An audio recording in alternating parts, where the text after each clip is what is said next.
On prend les mêmes et on recommence. L'an dernier, Emmanuel Macron avait décidé de bouder la traditionnelle interview présidentielle du 14 juillet pour s'exprimer devant le Parlement, réuni en congrès à Versailles, afin de présenter la feuille de route de son quinquennat.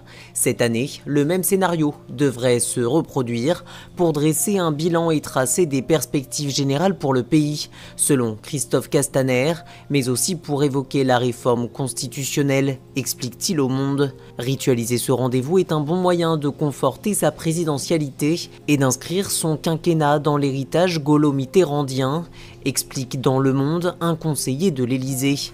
Et pourtant, il s'agit d'un pari risqué. Déjà l'an dernier, ce discours avait été boycotté par les députés du groupe La France Insoumise qui y voyaient une dérive monarchique, rappelle Le Monde. Une contestation qui a grandi puisqu'elle atteint désormais le Parti socialiste.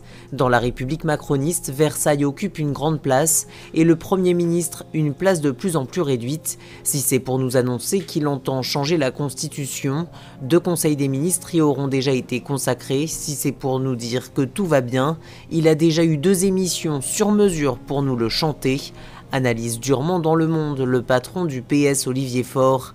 Comme il n'a pas le courage de mener de vraies réformes, il préfère faire des discours, tacle le chef de file des députés Les Républicains Christian Jacob, qui dénonce dans Le Monde un exercice narcissique de la part d'un président imbu de lui-même.